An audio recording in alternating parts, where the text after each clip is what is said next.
우리 하나님 말씀 보겠습니다. 미가서 우리 7장 말씀 보겠습니다. 7절로 13절 교독하겠습니다. 미가서 7장 7절로 13절 교독합니다. 오직 나는 여호와를 우러러 보며 나를 구원하시는 하나님을 바라보나니 나의 하나님이 나에게 귀를 기울이시리로다. 나의 대적이여 나로 말미암아 기뻐하지 말지어다. 나는 엎드러질지라도 일어날 것이요 어두운 가운데 있을지라도 여호와께서 나의 빛이 되실 것이미로다. 내가 여호와께 범죄하였으니 그의 진노를 당하려니와 마침내 주께서 나를 위하여 논쟁하시고 심판하시며 주께서 나를 인도하사 광명에 이르게 하시리니 내가 그의 공의를 보리로다. 나의 대적이 이것을 보고 부끄러워하리니 그는 전에 내게 말하기를 내 하나님 여호와가 어디 있느냐 하던 자라. 그가 거리에 진흙같이 밟히리니 그것을 내가 보리로다. 내 성벽을 건축하는 날 곧 그날에는 지경이 넓혀질 것이라. 그 날에는 앗수르에서 애굽 성읍들에까지 애굽에서 강까지 이 바다에서 저 바다까지 이 산에서 저 산까지의 사람들이 내게로 돌아올 것이나. 함께합니다. 그 땅은 그 주민의 행위의 열매로 말미암아 황폐하리로다. 아멘. 하나님은 심판주십니다. 그런데 그 심판의 기준이 하나예요, 하나. 하나님이 내신 다림줄은 한 줄밖에 없어요. 오직 하나님의 의, 그리스도 말고는 없어요. 여기에 맞냐 안 맞느냐에 따라서 심판이냐 상급이냐, 영벌이냐 영생이냐, 천국이냐 지옥이냐 이렇게 나눠지는 거예요. 그러니까 우리의 신앙생활은 오직 어제 말씀드린 것처럼 가장 중요한 하나님의 정의를 행하며 하나님의 의, 정의와 공의는 하나님은 공평하게 의로우신 분이에요. 공정하게 하나님이 심판하시는 분이에요. 그런데 하나님의 의, 하나님이 내신 정확한 의의 길만 제대로 깨달으면 100% 승리해요. 저는 어디 가면 집회하면 꼭 물어요. 죄인입니까? 의인입니까? 물으면 거의 다 심지어는 목회자들 수련회 가서 의인입니까? 죄인이 더 많아요. 그래서 2시간 만에 전체를 풀어서 해주고 나니까 그 교단에서 목사님 대학원에 한 학기만 좀 해주면 안 돼요. 그래서 했어요. 그때 저하고 이렇게 목회자 연속하는 대학원이나 연세 드신 목사님들 이렇게 참석하셔서 한 학기 같이 나눴어요. 그때 깨닫고 막 간증했던 목사님이 요즘 매일 아침마다 저한테 이렇게 그 글을 하나 써가지고 보내요. 근데 저도 이제 주일 설교했던 거 이렇게 보내주고, 그런데 계속 죄가 안 들어가는 게 한 번도 없어요. 야, 이거 빠져나오기가 진짜 어렵구나. 그래서 어제 6장 메시지는 하루에 한 번씩만 읽어보세요. 그것도 6장 6절, 7절, 8절 3절만 계속 내 것으로 봤어요. 내가 무엇을 가지고 여호와 앞에 나가며 높으신 하나님께 경배할까? 그럼 지금까지 읽은 이 부분을 내가 무엇을 가지고 여호와께 하나님께 경배할까? 무엇을 가지고 경배해야 돼요? 오늘 미가가 오늘 내가 번제물로 1년 된 수송아들을 가지고 그 앞에 나갈까? 또 7절에 보니까 자, 여호와께서 천천의 수양이나 만만의 강물 같은 기름을 기뻐하실까? 내 허물을 위하여 내 맏아들 내 영혼의 죄로 말미암아 내 몸의 열매를 드릴까? 내 몸을 드리는 게 예배예요. 내 영혼의 죄로 말미암아 내 몸을 드린다고 해결돼요? 8절 사람아 주께서 선한 것이 무엇임을 네게 보이셨나니 여호와께서 네게 구하는 것은 시작 이거밖에 없어요. 하나님의 의를 믿는 순간 우리가 구원받으니까 내 몸을 드리고 내 삶을 드려서 하나님께 영광 돌리는 거지, 내 몸을 쳐서 막 피를 흘리고 복종시킨다고 야 대단하다 그걸로 구원의 증거물은 아니잖아요. 그러니까 우리의 생각이 다른 거 다 버리셔야 돼요. 오직 하나만, 오직 예수 그리스도뿐인 줄 확신합니다. 요거 하나 붙잡으면 우리 인생이 달라져요. 우리 미래가 달라져요. 앞으로 심각합니다.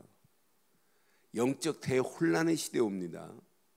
상상을 초월한 혼란의 시대 옵니다. 기독교 말살 정책이 지금 펼쳐지고 있어요. 그걸로 끝나지 않아요. 앞으로 상상을 초월하는 청소년 문제, 여러분 지금도 우리가 보면 깜짝깜짝 놀라는데 앞으로 더 심각해요.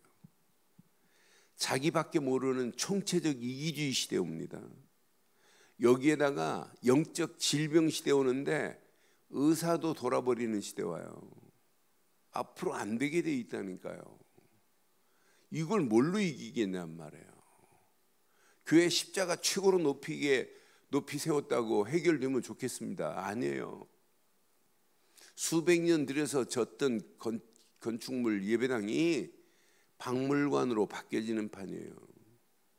제가 영국의 런던에 웨스트민스터 사원 갔다가 입구 들어갔다가 간판 보고 안 들어간 사람이에요. 그 어마어마하게 지었던 사원이 간판 입구 들어갔는데 안내문 보고 선교사 보고 아이 가자, 볼 필요 없다, 가치가 없다. 45분 주일 예배 드리고는 박물관이에요.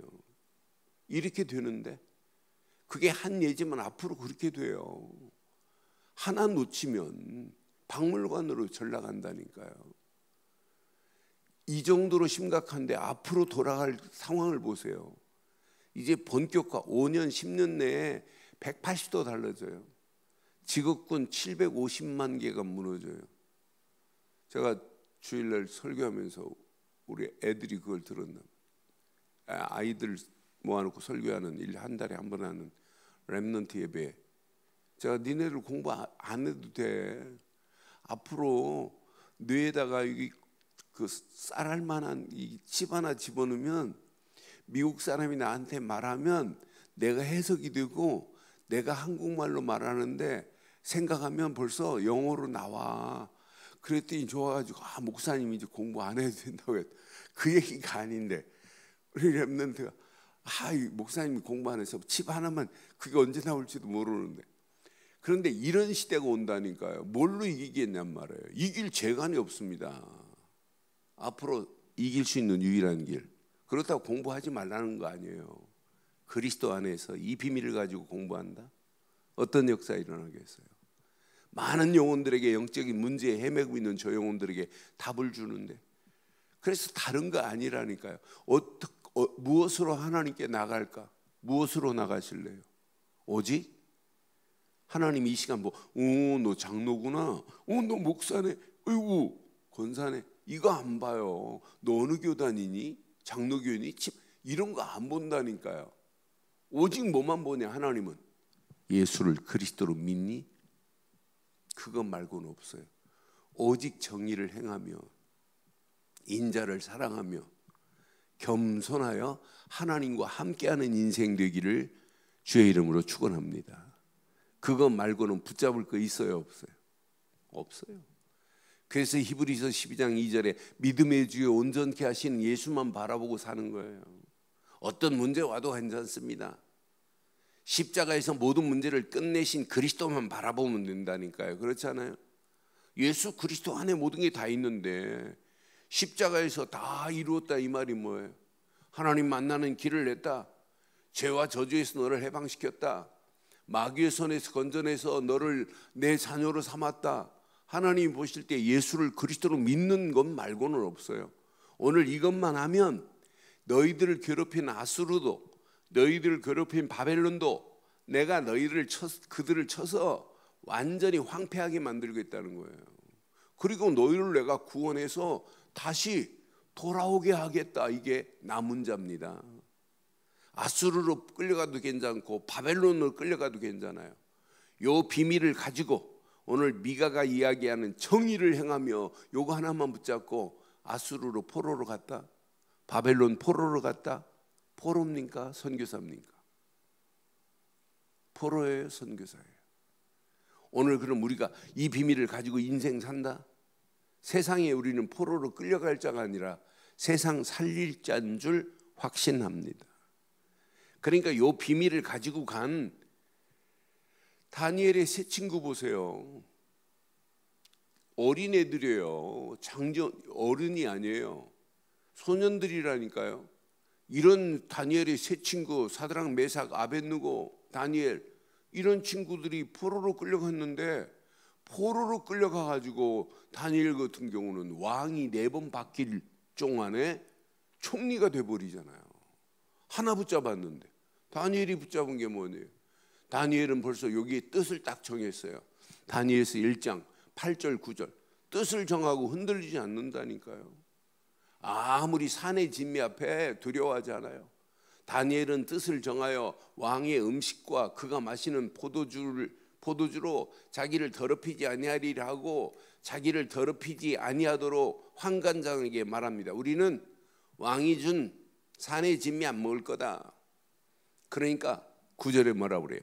자, 환관장이 구했어요. 하나님이 다니엘로 하여금 시작.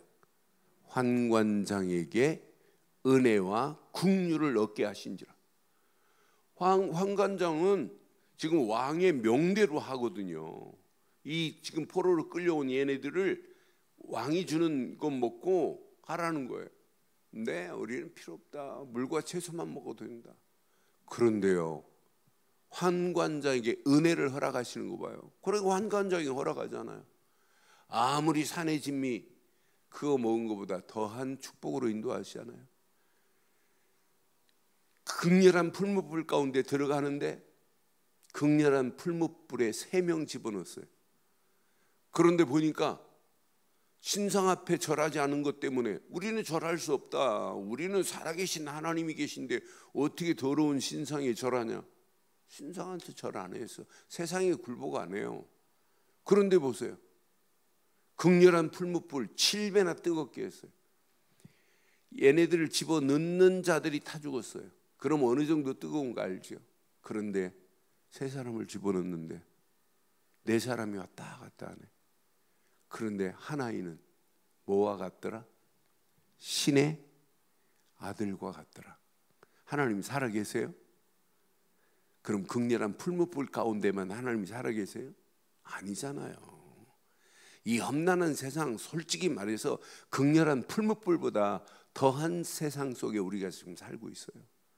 그런 중에 하나님은 신의 아들 같은 축복으로 사드락, 메삭, 아벳느고에 역사하셨던 것처럼 우리와 지금도 함께 하실 줄 확신합니다. 이 험난할수록 하나님은요 더 신경 쓰십니다. 악할수록 하나님은 언약의 사람을 향하여 하나님은 신경 쓰세요. 그래서 오늘 잘 보세요. 오직 나는 여호와를 우러러 보며 그래서 이 한 절만 붙잡아야 돼요. 오직 나는 여호와를 우러러 보며 나를 구원하시는 하나님을 바라보나니 나의 하나님이 나에게 귀를 기울이시리로다. 오늘 미가가 고백한 내용이 나의 고백되기를 주의 이름으로 축원합니다. 오직 나는 여호와를 우러러 보며 나를 구원하시는 하나님을 바라보나니 나의 하나님이 나에게 귀를 기울이시리로다. 오늘 이 언약 붙잡고 움직이는 나의 대적, 아무리 대적이 세다 할지라도 관계없어요. 나의 대적이여 나로 말미암아 기뻐하지 말지어다. 나는 엎드릴지라도 일어날 것이요 어두운 데 앉았을지라도 여호와께서 나의 뭐가 되신다? 얼마나 신나는지요. 빛이 되실 것이라. 어두운데 넘어져 앉아 있을지라도 상관없어요. 넘어진다 할지라도 아무 관계 없어요. 왜? 하나님만이 나의 빛이 되십니다. 빛이 되십니다. 그러니 우리가 이 말씀 붙잡고 우리의 발걸음을 댔다.